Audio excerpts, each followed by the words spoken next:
Just like a mosaic is made up of a bunch of broken tile pieces that create a beautiful whole, your business is a tapestry of interconnected business parts. And on the Mosaic Life, we'll explore those parts of a business from marketing and finance to mindset and innovation.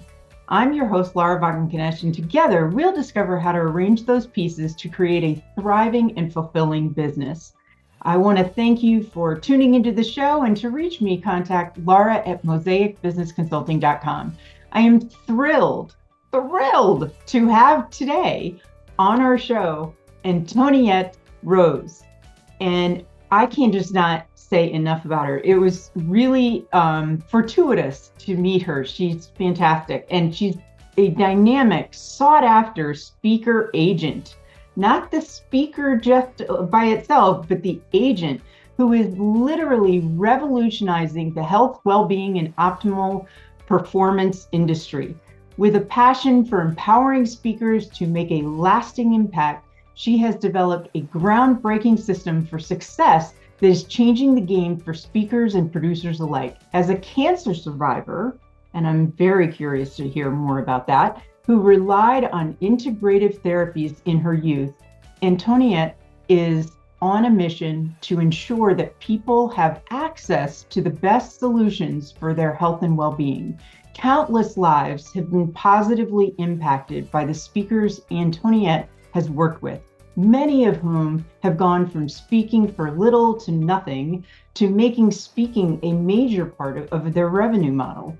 And I really have my fingers crossed on that one. So Antonette's impressive track record includes founding and producing the Texas Natural Wellness Expos, which are huge, serving as the PR manager for the Holistic Lifestyle Conference and Expo, and molding successful and profitable speakers from hidden gems to recognized names in their industry. Her unparalleled expertise and unwavering commitment to excellence have made her a sought-after figure in the well-being and optimum performance speakers and producers community. Her mission is to ensure that everyone has access to the best solutions for their health and well-being, and she is unwavering in her dedication to this cause. So welcome to the show, Antonette. It is so good to have you here. Thank you for inviting me to Mosaic Life. I love what you are doing on this show and beyond. Thank you for having me, Laura. Oh, thanks. I am just so excited. So I am kind of wondering, at first, I'm saddened to hear that you had to get past cancer, but perhaps you could take us a little bit on that journey with you and let us understand how that changed your life or impacted you. Sure. So digest version, right? Because that could take the whole show in itself. As a very young preteen to teen, I was diagnosed with late stage, which had eaten away my pelvic area. Oh my goodness. So they had basically sent me home. It had been caught too late. I had been in and out of foster homes. So shortly after losing our father to a drunk driver, my mom had all of us to take care of and just needed to get things back together before she could have us. So we were in and out of foster homes, and I just wanted our family back. So I was in pain for a long time. I just didn't want, in your young mind, I didn't want anything to come between just us all coming back together. Shortly after getting reunited with my family, we were clothes shopping for school. And the way we did it, because of our income level at that time, was we would go to thrift stores, and then we would go to a laundromat.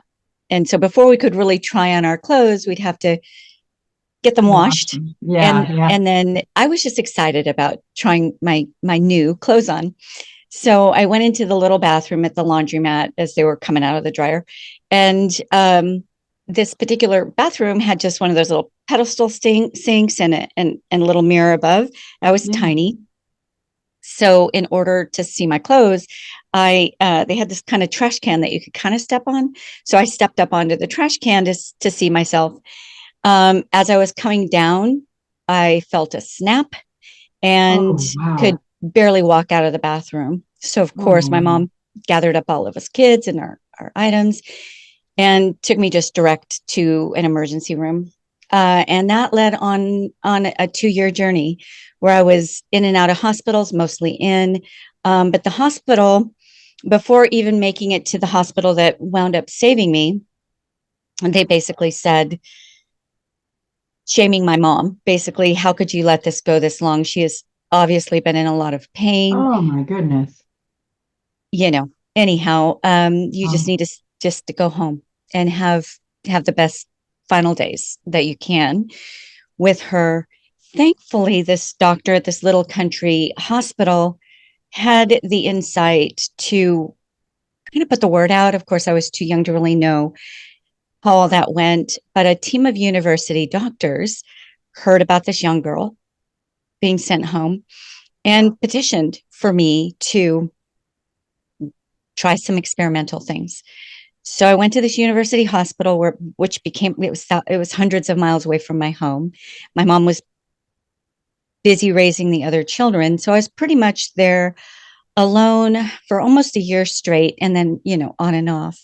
So the kids in that children's ward obviously became my family during that time. Yeah, yeah. The lucky children whose cancers and leukemia, with this children's ward had all kinds of children with kidney issues, anorexia, but there was a good number of children with leukemia or cancer. Something that struck me, even as a young girl, is me being the unlucky one, right? We all come in looking like regular kids. And I stayed that way, although I was I was bedridden for quite a while, and then in a wheelchair. But I stayed looking like a kid, like a normal kid. Soon after, the others who were getting more of the mainstream treatments, they became unrecognizable, swollen, some of them with lesions and, breakouts, and their gums, and, losing their hair, all the things that are just very, very hard to witness. They came in happy and playful, and then pretty soon, they could barely lift their heads. It was just very difficult to comprehend at that age. Yeah. What I wound up, I'm going to try to condense this, but what I wound up realizing is I got to leave that hospital, feel the sun on my face again, and see the rest of my life. Whereas some of the lucky kids, and I say that because that's how it was kind of presented to me. There wasn't a lot of chance for me. There was more chance for them. Didn't get to leave that hospital, at least not in a way where they could see the rest of their lives. They went on to the next level, wherever we go. I remember thinking, obviously I didn't know the politics of it all at that age, but why weren't their parents told that maybe there were some other things they could try first, right, before going that route? That, as I left that hospital for the last time, it was very vivid to me, at least the last major time where I was there for a long stretch. I remember thinking, I want to be their faces. I want to be their voices. I didn't know how that was going to look, but as I stepped into the rest of my life, that never left me. So I went on to the rest of my life. When it came time for college, I took business management, computer information systems, and PR and marketing, single major, double minor. But I still didn't know what I was exactly going to do with it. And just fast forward through a whole bunch of journeys. I wound up I opened a B&B, and I opened up the doors to my bed and breakfast a time or two a month to bring in people who would come and speak on different alternatives. When I first started out on this journey in the speaking space, it was all about well-being. It has since very much expanded in breadth. Now I work with speakers of all genres. However, during those early days, that's how it was. And we grew out of my B&B, which was about a 650 square foot space. So I rented a little community center. We grew out of that. And then I started renting whole convention centers, and it turned out to be a very huge event in a pretty small town. People would come from all over the world, as far as from Italy, who we were talking a bit about Italy in a moment ago, to either attend or speak at these events. And I did that for quite a number of years. But my goal was that when people needed solutions, they had answers. In those early days, we didn't have the access to information as easily as we do now, but also just that space where it didn't feel like a gamble anymore. You just were able to find all of your solution possibilities, lay them out on the table, and choose what was best for you, whether it was allopathic or alternative or a blend of both. That was really my earliest mission. And I did that for many years. But then I got to the place where that wasn't enough. My stages, even as big as they were, weren't enough. So I wound down producing and became an agent, opened an agency. When I first started the agency, I did it in the model that I was familiar with because I'd worked with a lot of agents wanting to get speakers on my stages. So I knew, the kind of the commission-based model of agencies, but I also saw the major flaws in that model. But about for the first 3 years, that's the model I followed, hating it every minute. And wound up developing a model that puts the speaker in the driver's seat. And I realized the power of voice, not just in the well-being space, but far beyond, right? It is the fastest and most effective way to grow your career. If you're an entrepreneur, your business, and it can become the most beautiful career just on its own. Fabulous, speaker life. However, I also saw it's a lot of flipping work. And so I put together a way to be able to have kind of the best of all worlds, utilizing agencies and bureaus, but also really making sure that you're out there getting pitched hundreds of times per month, because really that's the only way to make it. And so I realized a lot of these beautiful hidden gem voices, these critical hidden gem voices, were not the celebrities on stages, but they were those people, boots on the ground, right, doing the thing in these little corners of the world. And they would get on a stage if they happened to land one. They would pour the whole pot of pasta on everybody's heads. Because as a speaker, you're just naturally heart-centered. You want to give everything you can give. I was seeing the flaws in how all of that worked. And I also saw that these hidden gem voices, the emerging voices, were being turned away by agencies, because most agencies will only take you if you can prove that you already have your branding down, you already have your messaging down, and you already have a track record of earning a certain dollar amount. Usually that begins on the bottom edge, 10,000 per talk, on the upper edge, 25,000 per talk. And those $10,000 speakers sat on the bench a lot waiting for the scraps. So I developed a model that would serve them along with those more advanced speakers who were at a kind of a ceiling and they wanted to bust through. But all of that to say, it's been driven by the desire to make sure that your voice could get out there. When it comes to business, there is no better way. If you don't have one advertising dollar, you have your voice. It is the most effective way to grow a business and the most rewarding business, if that's the direction you want to take your voice, where that's the major part of your revenue and business model. But I think that the idea is that, hey, I'm fabulous. I'm, maybe I work with high achieving people, doctors, former pro athletes, CEOs of companies who are experts in their space, and they've spoken in the line of their business, but they hadn't really made it a major part of their personal model.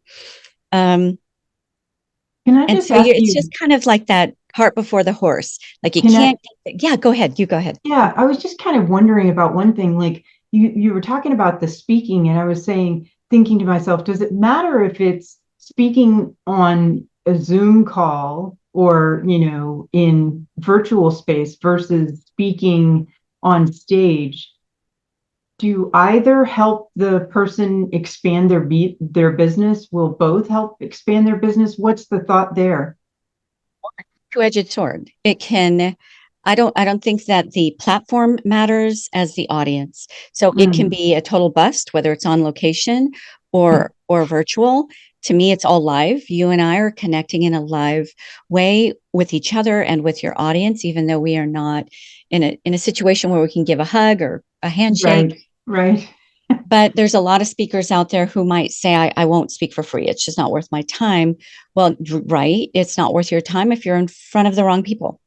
It it Mm, is highly worth your time if you've defined the right audiences, you've made sure that that audience has 50% or more of your perfect fit people. We call them PFPs. Your next best engagement is going to come from that current engagement. you bet. And that's how you really launch into the career. So I, people ask me this all the time. It's an excellent question. Platform does not matter as much as who's on the other side of that Mm, platform. okay, great. I appreciate you sharing. Thank you. Yeah, I thought that excellent, excellent point.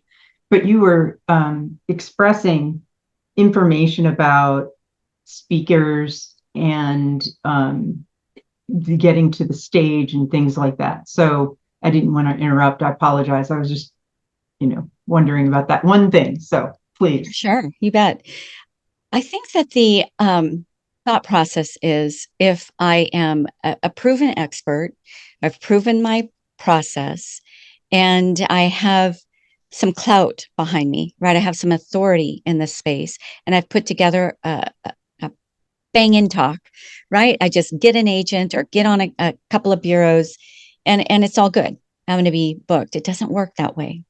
Just as if you were, and it's sad to me to see how many speakers really believe that's how it works.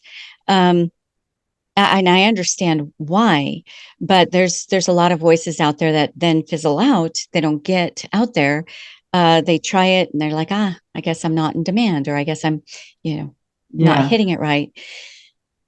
It is like starting any other business, whether you're buying a franchise, opening a brick and mortar.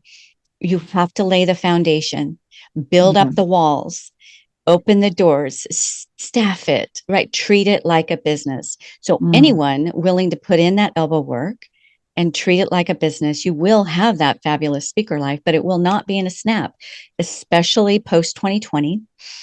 There's a lot of people who exited the corporate world yeah. and became Yeah. either a consultant or a speaker, right? The Yeah. competition, especially for those engagements, $10,000 and above, is fierce. So you need to make yourself, position yourself, obviously as authority, but also get super visible and get pitched hundreds of times per month.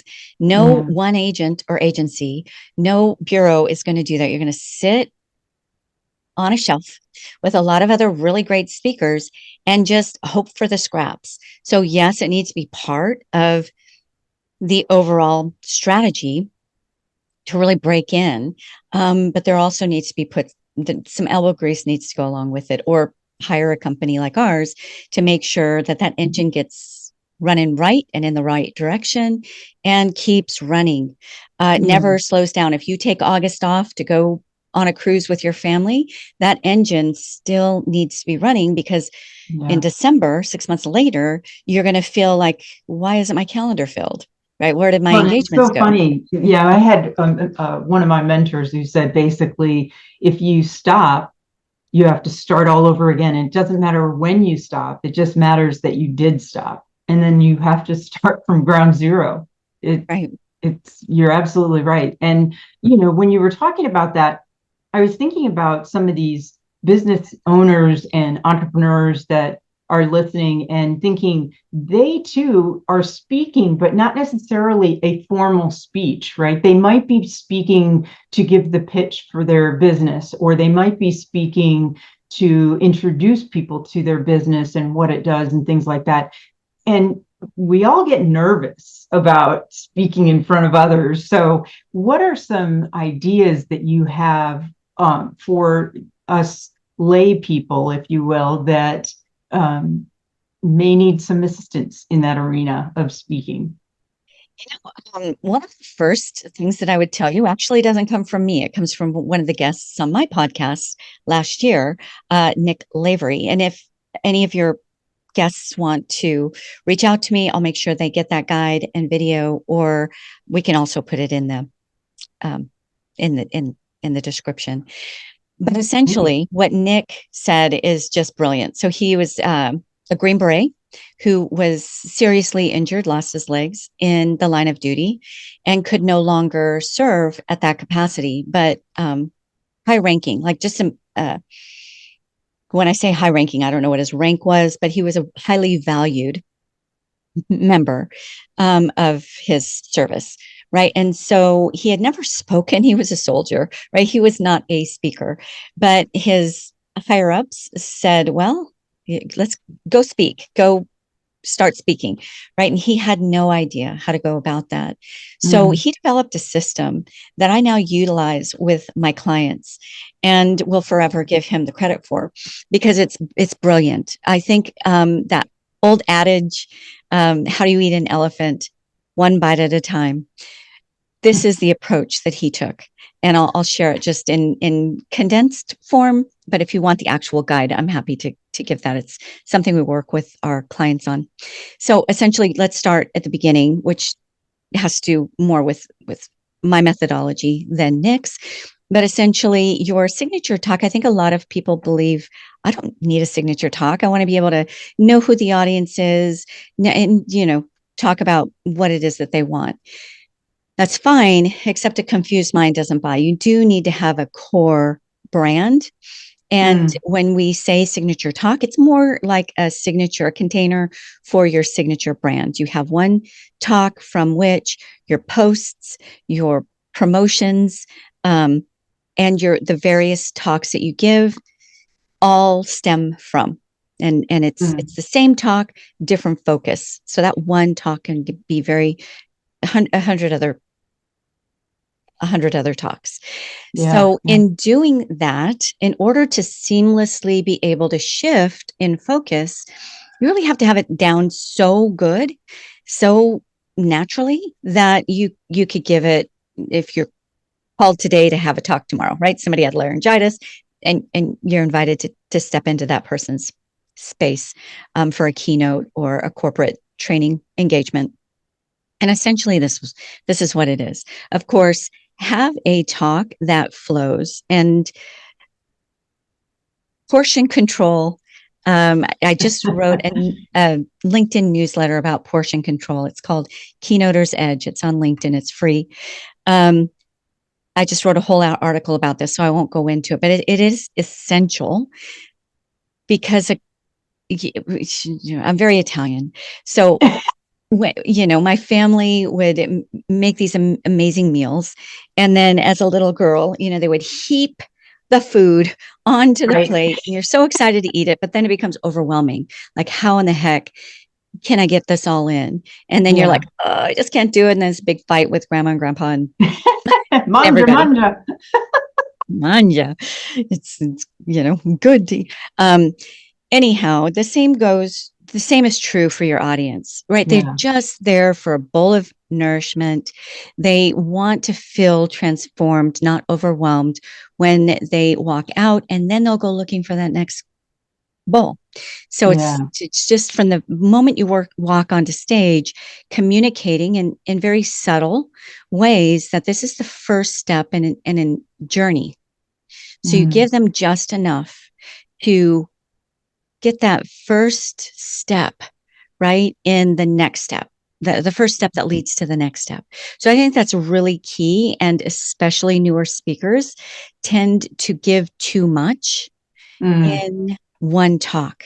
Right. And I can see that, thinking back to when I taught at universities and stuff, and you're feeling like they need to know it all, or you want to give it all, right? You want to give because you think maybe that's the only chance that you'll get. But if you're done right, they're going to seek you out. Or if you're in a situation where you get to give them a resource or an invitation to a conversation with you or a workshop you might be doing, then they can get that next bowl of nourishment. But it is a journey.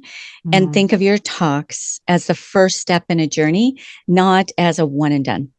Right. I love that thought that you have there. That's just beautiful, because so many times we do think, I either sell now, and I get somebody from my quick pitch, or I'm done, and the reality is so different, because as we develop those relationships, it's through those relationships that we actually cultivate our brand and develop what we're known for, if you will, like you were talking about. I really appreciate all your sharing, Antoinette, and no, Antoniette, sorry. And I just really thank you so much for your time. But I am kind of curious, if people want to get to know more about you, your business, how can they reach out to you? Sure. So the first thing that they could do is start following my podcast. Of course, I enjoy that, and hope to have you as a guest at some point. And that's Speak Pact, and pact as in impact, right? So the goal is to make the greatest impact with the power of our voices possible. So it's speakpact.com. And that's to follow my podcast on your favorite platform. The other way is just if you want to be considered for my roster or just meet with me, that's speakerbooker.com. The other way is LinkedIn. I love LinkedIn, my favorite platform.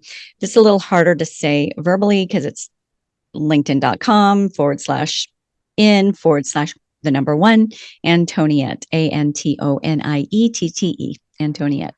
Yep. Perfect. Wow. The clarity you have and the articulation you have is just beautiful. I've got to say, it's just wonderful.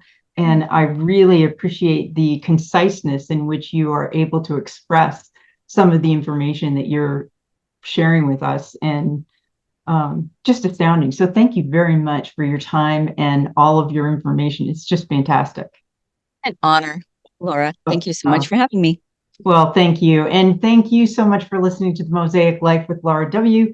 Be sure to tune in next week for a conversation with, and I'm not sure who at this point, but we'll be talking about a whole bunch of new business ideas. And so I want to thank you once again for listening, and have a great rest of your day. Ciao for now.